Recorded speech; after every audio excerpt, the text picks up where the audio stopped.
Hola, ¿qué tal? Hoy vamos a ver algunos aspectos relacionados con la glomerulopatía membranosa, tanto primaria como secundaria.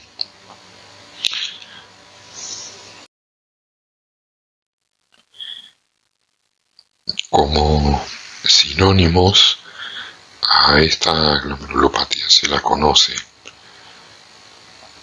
directamente como nefropatía membranosa, o algunos la mencionan como glomerulonefritis membranosa. Ahora, ¿qué es lo importante que hay que tener en cuenta? Que se trata de una enfermedad glomerular autoinmune caracterizada por depósitos difusos de inmunocomplejos subepiteliales con presencia de proteinuria, generalmente de rango nefrótico y sin una causa sistémica conocida.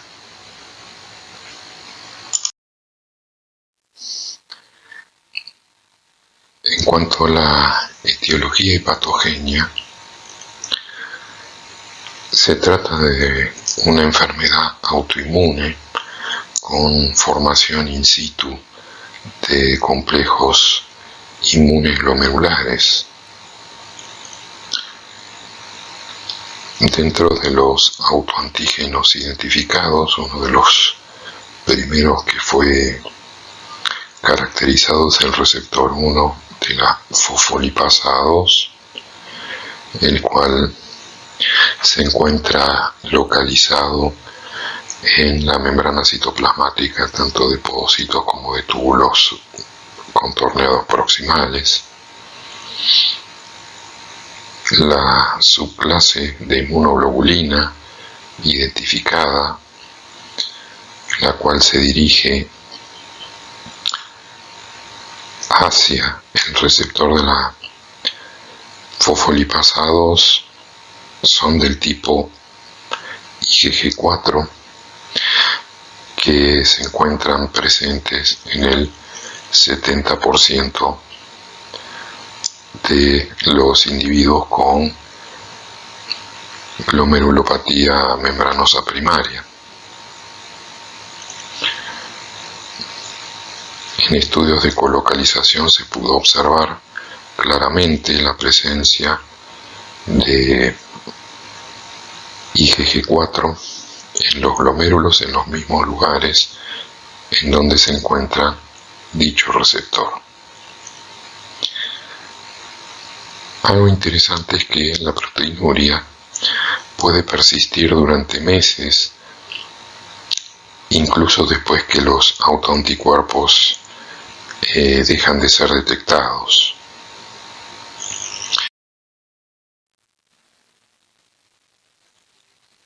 Otro de los antígenos que también potencialmente pueden generar una glomerulopatía membranosa es la trombopondina 1, que se la detecta en el 2,5 al 5% de las glomerulopatías membranosas primarias. Presenta propiedades bioquímicas y estructurales similares a el receptor de la fosfolipasa 2. Es una metaloendopeptidasa de membrana, también conocida como endopeptidasa neutra o CD10,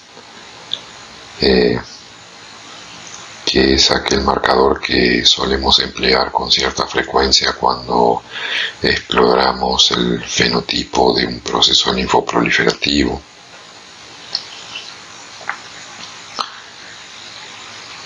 Y es expresado principalmente en los podocitos humanos y en el rivete en cepillo de los túbulos contorneados proximales.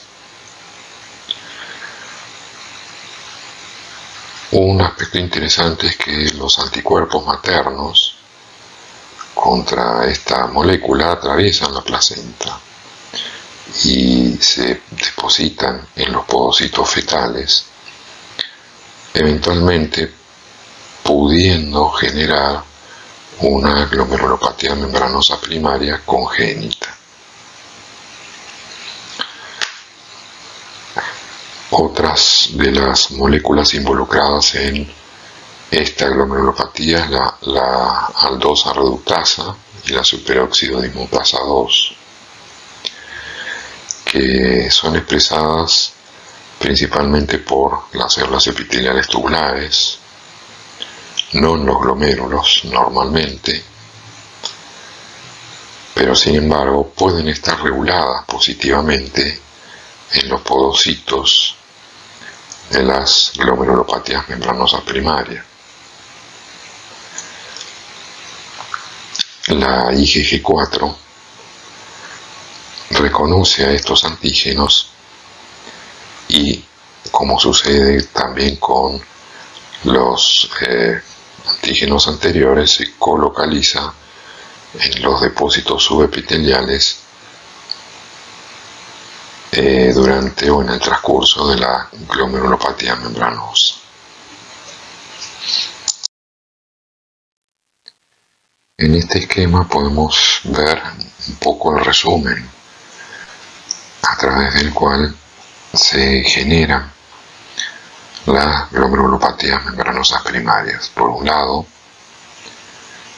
por lo menos en la mayoría de los casos, decía, por un lado, es menester que exista la presencia de autoanticuerpos contra el receptor de la fosfolipasa 2.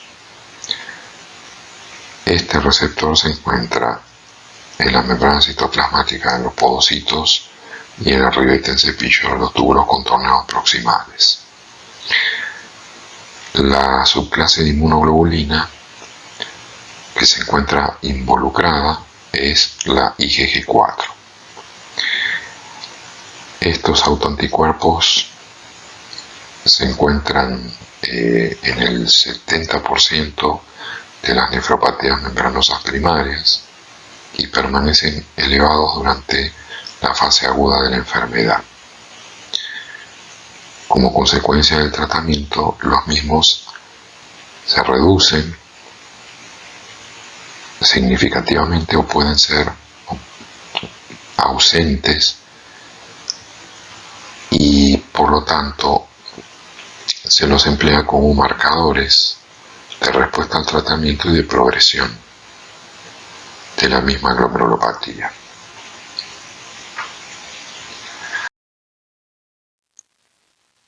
Por otro lado, tenemos que considerar factores genéticos que favorecen todas estas situaciones.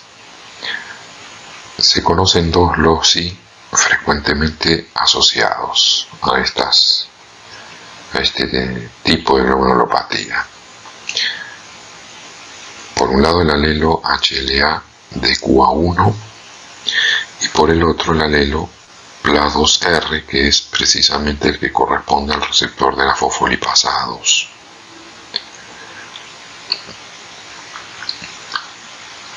Los mismos pueden facilitar la presentación de autoantígenos y por lo tanto la generación de la glomerulopatía membranosa primaria.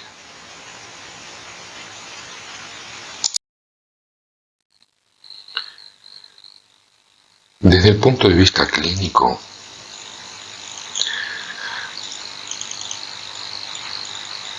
podemos decir que entre el 6 al 10% de las biopsias de adultos se encuentran representadas por glomerulopatía membranosa primaria y más o menos el 3% en los niños. La edad varía entre los 30 y 50 años y hay una leve tendencia a afectar al sexo masculino respecto al femenino. En la literatura anglosajona se menciona una cierta predilección por la etnia caucásica.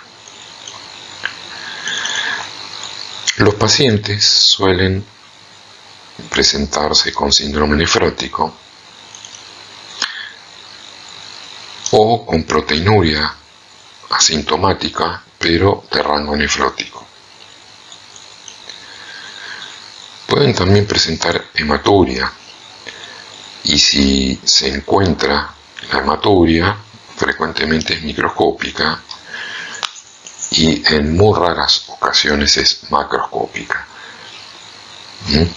Si estamos frente a un paciente con estas características y a su vez hematuria macroscópica, deberíamos pensar o en una glomerulopatía membranosa secundaria o en una glomerulopatía sobreimpuesta a una glomerulopatía membranosa primaria.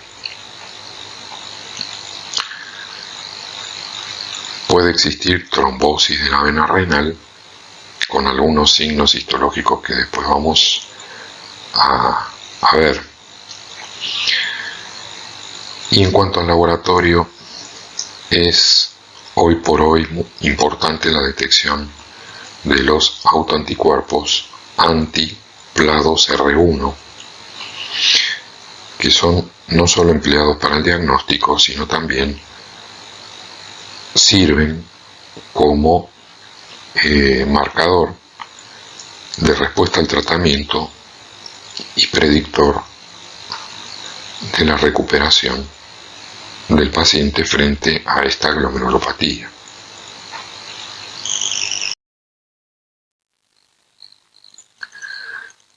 En cuanto al tratamiento,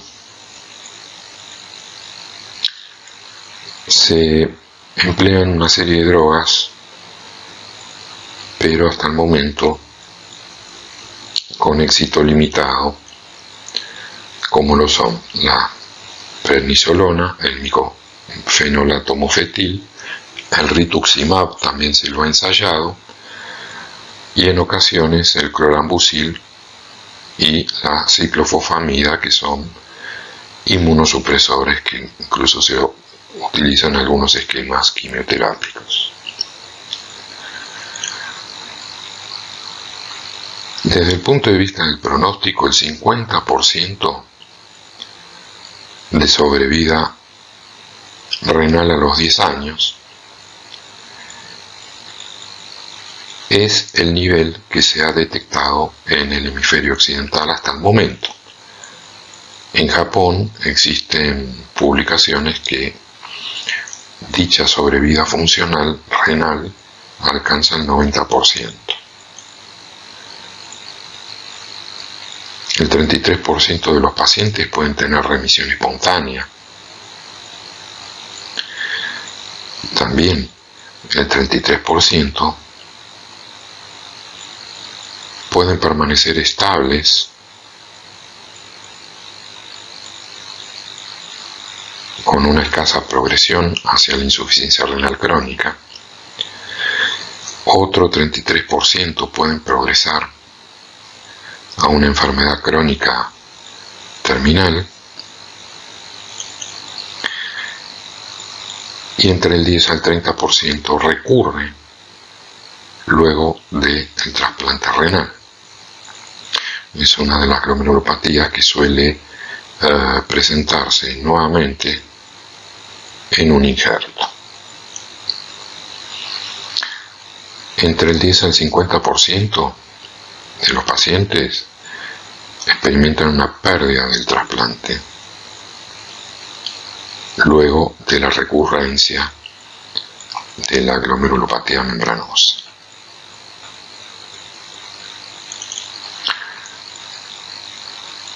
Y como hallazgos clínicos desfavorables tenemos que tener en cuenta el síndrome nefrótico, la azoemia y la presencia de hipertensión arterial.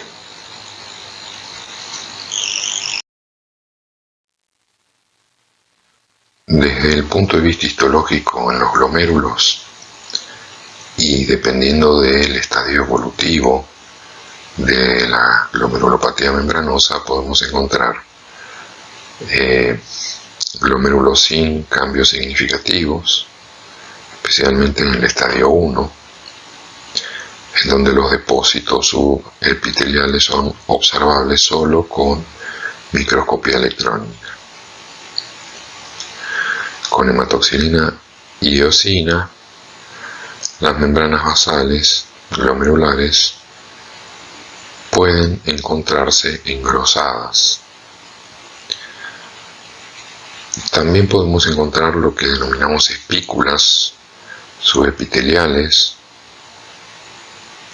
o un cierto aspecto vacuolado de las paredes capilares, especialmente en las secciones oblicuas, con técnicas de Paz y especialmente con meteramina plata.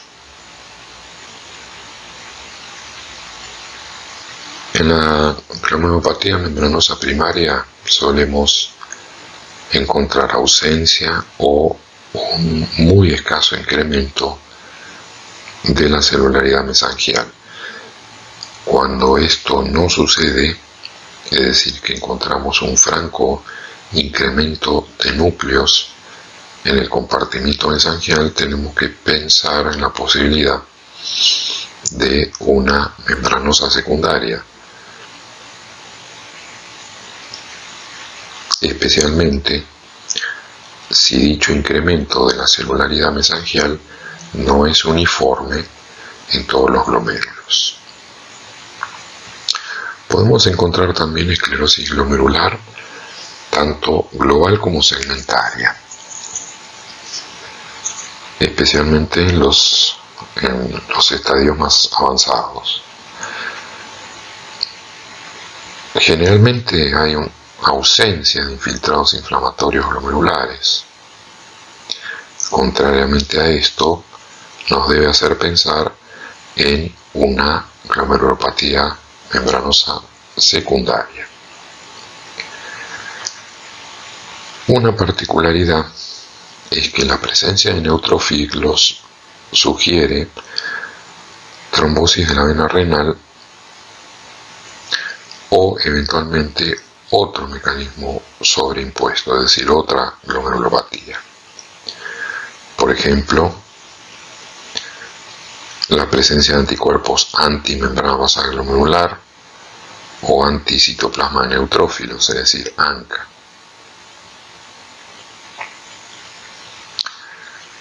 Cuando observamos más de 8 neutrófilos por glomérulo,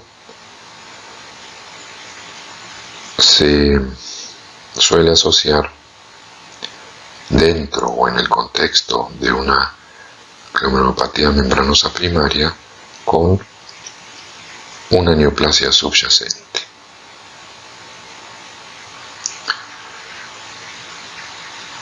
Eventualmente la presencia de semilunas en la nefropatía membranosa primaria son extremadamente raras,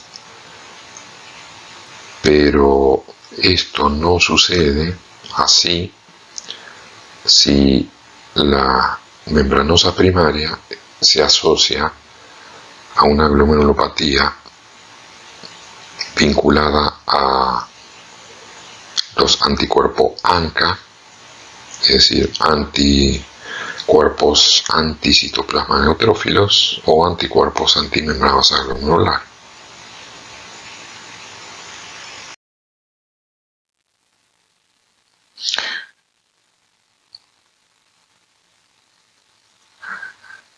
En cuanto a los túbulos,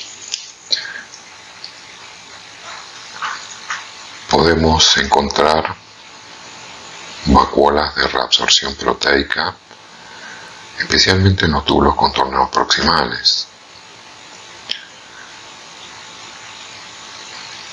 El intersticio suele demostrar ocasionales células espumosas, grupos de células espumosas que no son ni más ni menos que macrófagos vacuolados y que están relacionados directamente con la proteinuria elevada y sostenida e hipercolesterolemia. La fibrosis intersticial en la atrofia tubular siempre lo vamos a encontrar en los estadios avanzados de la nefropatía membranosa. Y en cuanto a los vasos, la arteriosclerosis es frecuente, especialmente debido a que se trata de una glomerulopatía de la edad adulta, habíamos dicho, entre los 30 y 50 años.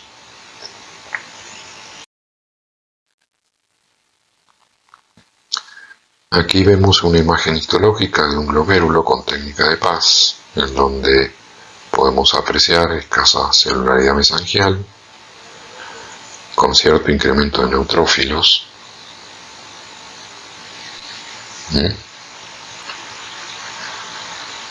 que nos puede sugerir trombosis de la vena renal.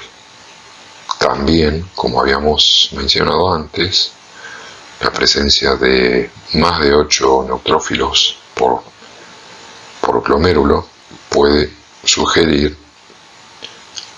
también la presencia de una neoplasia subyacente. Con técnica de metenamina plata, en las secciones oblicuas de las paredes capilares podemos llegar a apreciar cierto aspecto agujereado, vale al término, que representan ni más ni menos que la presencia de inmunocomplejos subepiteliales. En este caso, también con técnica de metenamina plata, se trata de un estadio 2 de nefropatía membranosa, en donde indican las flechas, podemos encontrar una suerte de pelitos que se proyectan hacia el espacio urinario, que reciben el nombre de espículas, y que las mismas son indicativas de el estadio 2, como mencioné hace un ratito, de la glomerulopatía membranosa primaria. En algunos casos puede haber presencia de esclerosis segmentaria, como se señala con una pequeña flecha en esta imagen de un glomérulo teñido con técnica de Paz.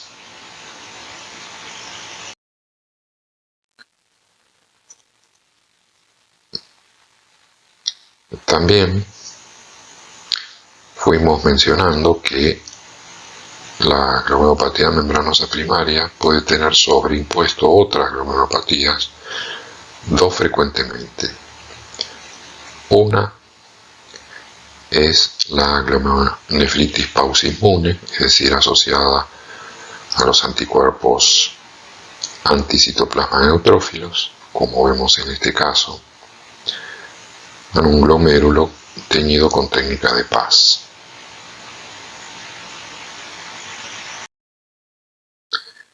En este otro, un glomérulo con una semiluna celular bastante prominente que prácticamente oblitera al espacio urinario. Y en este caso hablamos de una nefropatía membranosa primaria en donde se le sobreimpuso una enfermedad de Goodpasture, es decir, aquella enfermedad asociada a anticuerpos antimembrana basal glomerular.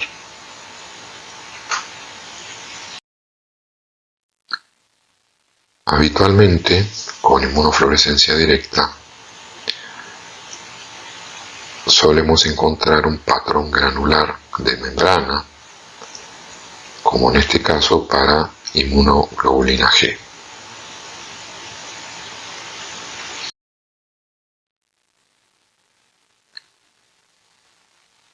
Otra imagen de otro glomérulo sometido a inmunofluorescencia directa con un patrón granular de membrana, en este caso para inmunoglobulina G. También dicho patrón granular de membrana lo podemos observar para uno de los componentes del complemento, que es C3.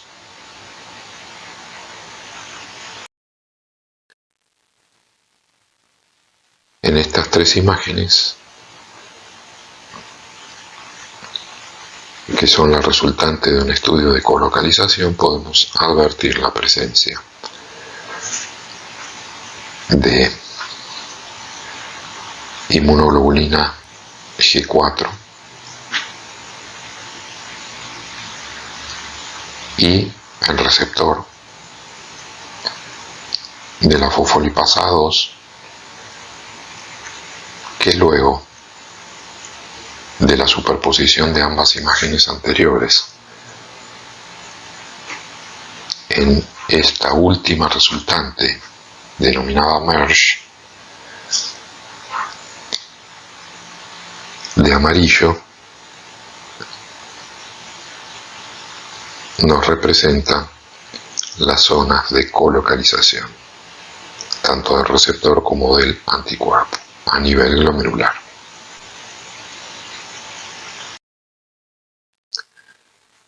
Con microscopía electrónica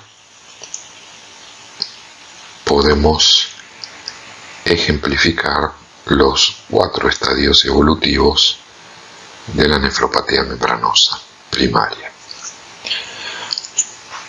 Los inmunocomplejos los vamos a encontrar exclusivamente en las paredes capilares. En el estadio 1 vemos por debajo de los pedicelos de los podocitos estos depósitos electrondensos que corresponden a inmunocomplejos constituidos in situ.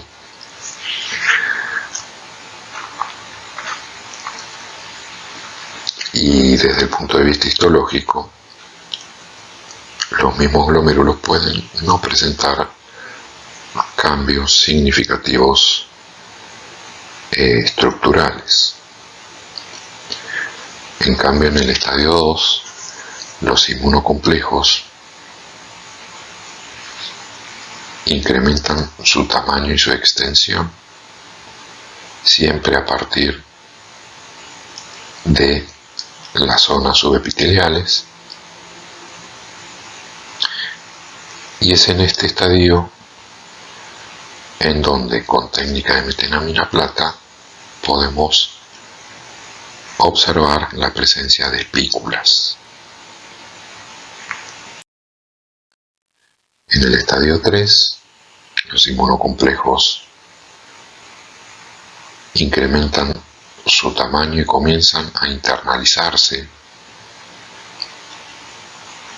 en el espesor de la membrana basal glomerular, a la cual engrosan porque hay síntesis de nueva membrana basal,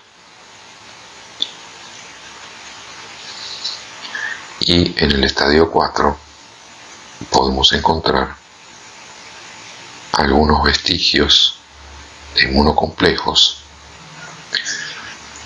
pero si la causa de la generación de estos inmunocomplejos fue aplacada por el tratamiento, la restitución suele ser ad integrum.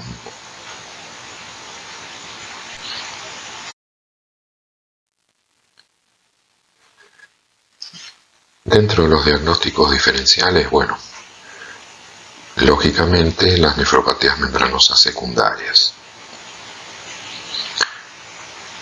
En este caso, para hacer el diagnóstico diferencial es menester contar con los datos clínicos y de laboratorio nefrológico.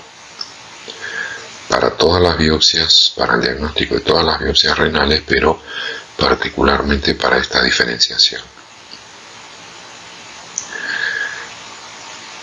Una de las diferencias estructurales, histológicas o ultraestructurales y de inmunofluorescencia es que en las nefropatías membranosas secundarias suelen en más o en menos existir depósitos de inmunocomplejos mesangiales.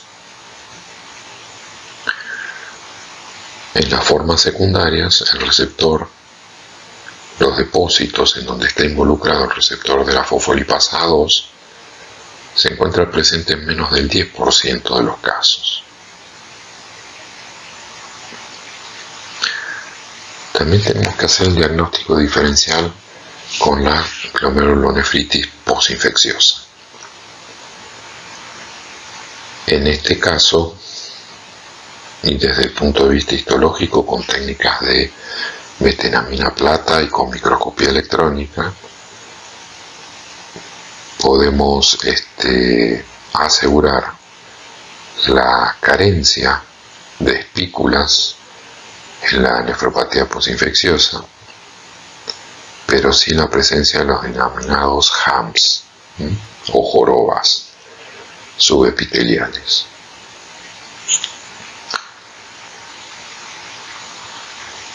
Estos depósitos subepiteliales suelen tener una distribución segmentaria más que global, como lo encontramos en la nefropatía membranosa primaria.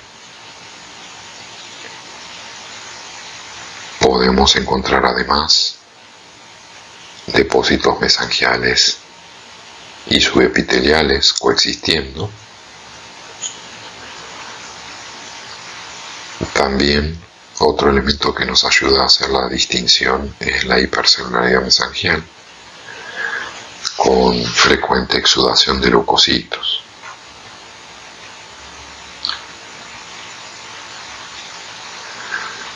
Los neutrófilos suelen estar presentes en la glomerulopatía membranosa, que está asociada a neoplasias o a trombosis de la vena renal. Pero en estos casos, la hipercelularidad mesangial no exclusiva o no representada solamente por neutrófilos o por leucocitos, se encuentra ausente. Es decir, en la nefropatía membranosa primaria podemos encontrar un incremento de los neutrófilos glomerulares, lo cual nos sugiere una neoplasia o eventualmente una trombosis de la vena renal subyacente, pero no existe hipercelularidad mesangial. En cambio, en la posinfecciosa sí, junto con el incremento significativo del número de neutrófilos.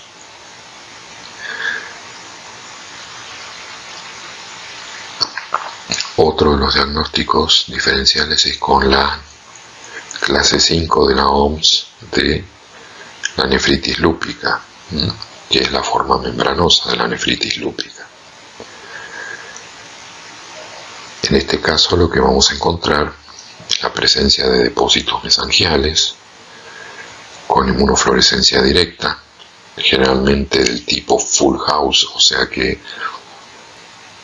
encontramos presencia de todas las inmunoglobulinas que utilizamos como rutina de marcación, IgG, IgA, IgM, y también componentes de la vía directa e indirecta del complemento, C3 y C1q. Estos depósitos no solo se encuentran adentro del glomérulo, sino también en las membranas basales tubulares y en la cápsula de Bowman, lo cual es muy importante también como elementos para distinguirlas de la nefropatía membranosa primaria.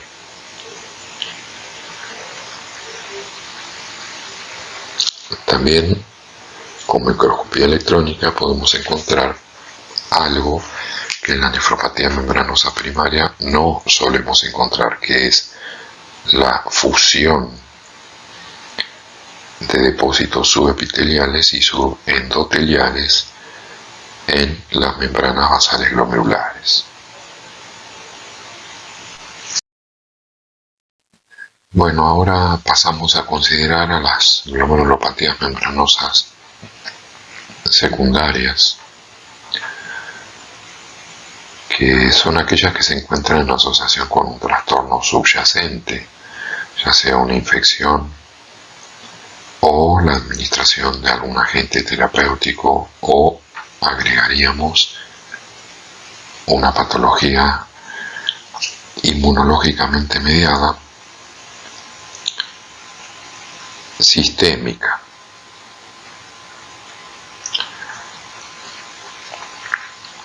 En cuanto a la etiología patogenia, podemos comentar algunos mecanismos, por ejemplo, aquellos que se encuentran asociados con una respuesta mediada por anticuerpos.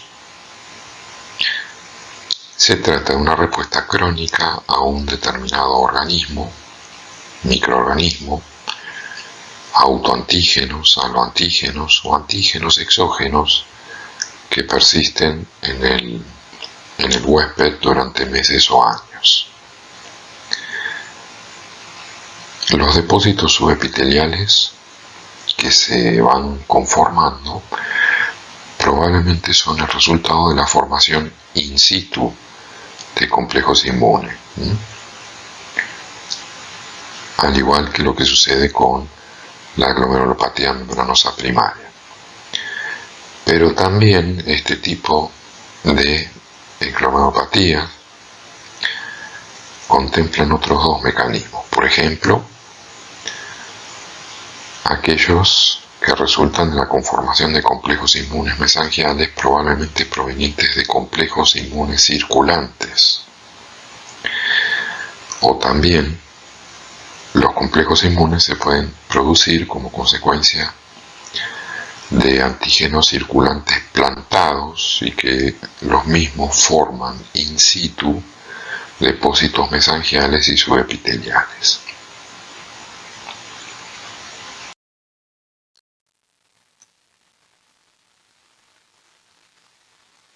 Como resumen de la patogenia, entonces podríamos decir que hay formación in situ de inmunocomplejos a nivel glomerular,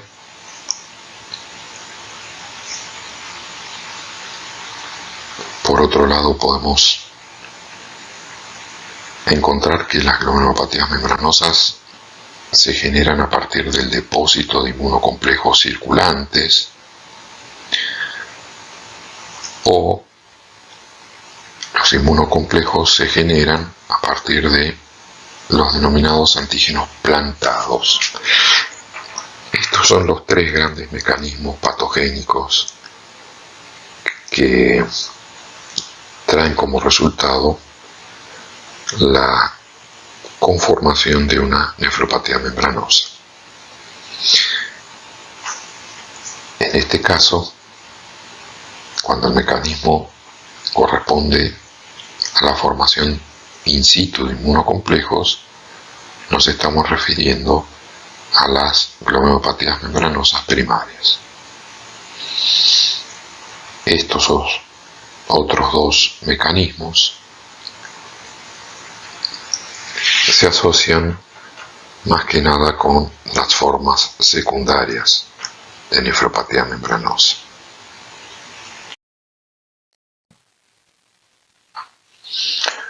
Condiciones asociadas a una glomerulopatía membranosa secundaria: encontramos las infecciones crónicas,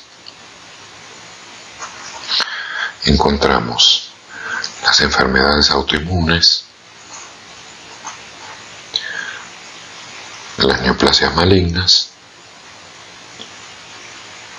el trasplante de órgano, ciertas drogas y sarcoidosis. Desde el punto de vista clínico, los pacientes suelen presentarse con proteinuria, de rango nefrótico, sin conformar aún el síndrome nefrótico, pueden directamente presentarse con síndrome nefrótico y con edemas, por lo tanto. Algo similar a las nefropatías membranosas primarias es que pueden presentar hematuria microscópica, pero rara vez macroscópica. La trombosis de la vena renal es un evento bastante menos frecuente que en las formas primarias, ya que se asocia con menos del 10% de los casos. En cuanto al tratamiento, algunas cosas básicas. Si la glomerulopatía membranosa secundaria se generó a partir de un fármaco, la suspensión de dicho fármaco.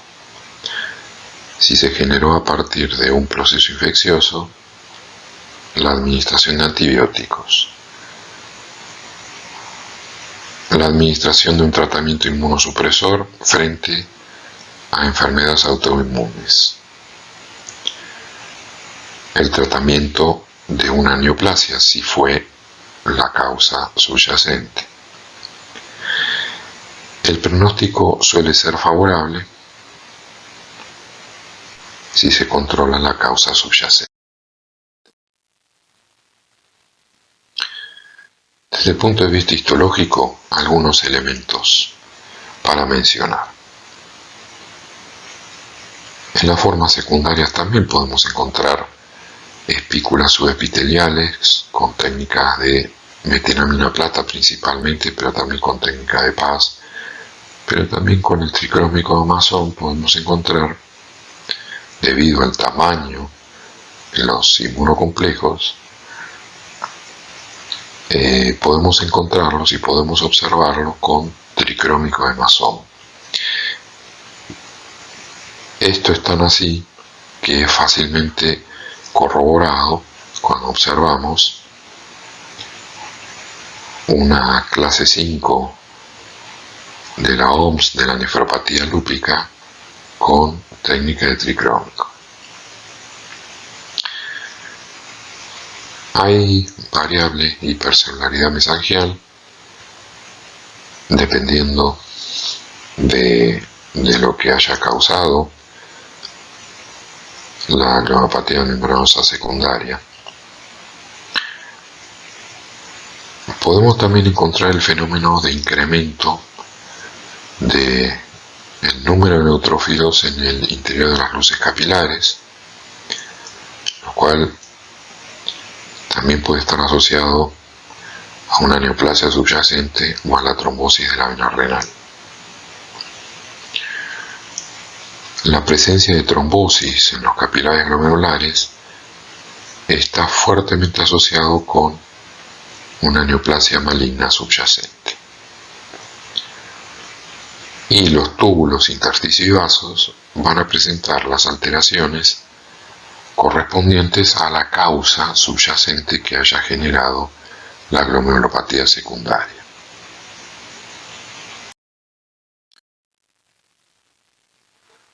En cuanto a la inmunofluorescencia, encontraremos depósitos con un patrón granular de membrana en las paredes de los capilares, especialmente para inmunoglobulina G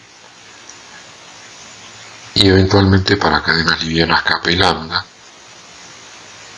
y componentes del complemento. La IgG1 o la IgG2 se encuentran descritas formando parte de los depósitos subepiteliales de las glomerulopatías membranosas asociadas a neoplasias malignas. Por lo cual, fíjense qué importante que es en este caso el aporte no solo de la histopatología, sino también de la inmunofluorescencia. La presencia mayoritaria de inmunoglobulina G3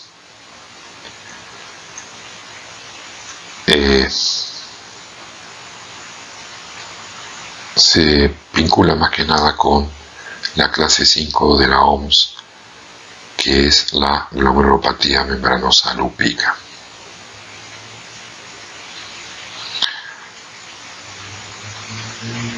La presencia de antígenos putativos formando parte de los depósitos es algo habitual que encontraremos en las formas secundarias de esta glomerulopatía. Por ejemplo,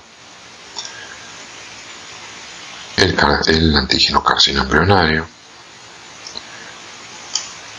la albúmina de suero bovino o componentes del virus de la hepatitis B. También podemos encontrar moléculas proteicas atrapadas en forma inespecífica en estos depósitos, lo cual complejiza más el asunto.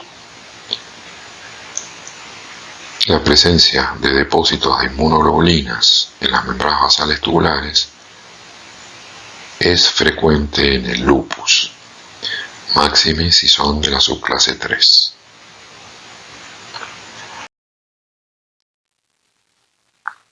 Con microscopía electrónica encontraremos depósitos subepiteliales, electrondensos, especialmente en el estadio 1, que son infrecuentes de ver con histología. También encontraremos depósitos mesangiales electrondensos. La glomerulopatía membranosa no asociada al receptor de la fosfolipasa 2 presenta depósitos mesangiales en aproximadamente el 70% de los casos. Por otro lado, las glomerulopatías secundarias asociadas al receptor de la fosfolipasa 2 presentan depósitos mesangiales en un porcentaje bastante menor, en el 30%. También con microscopía electrónica encontraremos lo que se denominan inclusiones tubuloreticulares en el endotelio vascular, por ejemplo en el lupus eritematoso sistémico o en infecciones virales como la infección por virus de hepatitis B o VIH.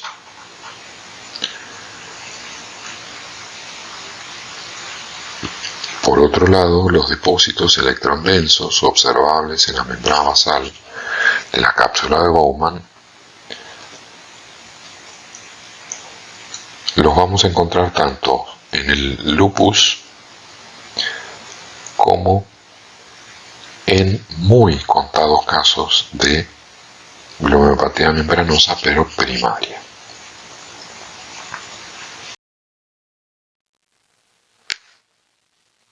Diagnóstico diferencial con la glomerulopatía membranosa primaria, que son las idiopáticas.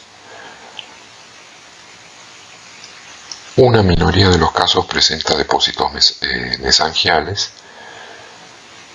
y muy rara vez depósitos en las membranas basales tubulares, lo cual es un punto importante de diferenciación. Un diagnóstico diferencial es con la nefritis lúpica membranosa, en donde los depósitos mesangiales electrondensos son altamente frecuentes, en donde también encontraremos depósitos de S1Q en el 67% de los casos y depósitos en las membranas basales tubulares en más del 30% de los casos estudiados. Las inclusiones tubuloreticulares endoteliales, o también observados en los depósitos subendoteliales, son prácticamente constantes en la nefropatía o nefritis lúpica membranosa.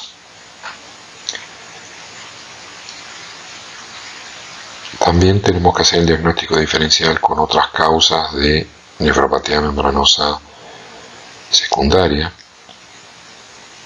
Por eso es importante realizar una buena anamnesis dirigida a la historia de consumo de drogas, infecciones previas, enfermedades autoinmunes, la posible presencia de neoplasia, la recepción de un injerto de órgano. También es menester en estos casos la demostración de antígenos putativos en los depósitos. Y ahora observaremos algunas imágenes histológicas. Por ejemplo, en este caso es un glomérulo teñido con técnica de Paz con un patrón membranoso, pero presentando un síndrome de Sjögren asociado a una membranosa y a su vez a trombosis de la vena renal. En las flechas encontramos señalados algunos núcleos de neutrófilos. En este otro caso también encontramos un glomérulo pero teñido con metenamina plata, en donde se asocia un síndrome de Sjögren con una glomerulopatía membranosa estadio 2 debido a la presencia de espículas.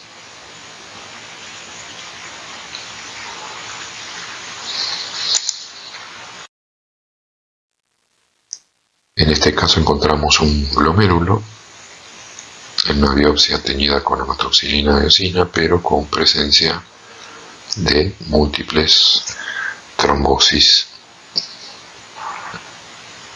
capilares, lo cual hace sospechar de una neoplasia subyacente. En este otro caso, en una microscopía electrónica de transmisión, la presencia no solo de depósitos subepiteliales electrodensos, sino también ubicados en las membranas, en la membrana basal glomerular y en el mesangio, correspondiente a una nefropatía lúpica clase 5. Inmunofluorescencia directa para C1Q en un caso de lupus, de una nefropatía membranosa lúpica, siguiendo un patrón de membrana. En este caso encontramos inclusiones tubuloreticulares en el citoplasma de células endoteliales capilares en una glomerulopatía membranosa secundaria, junto con la presencia de depósitos en el interior de las paredes de los capilares, más precisamente de las membranas basales. Aquí les dejo una bibliografía recomendada, que es un libro bastante interesante de Robert Colvin.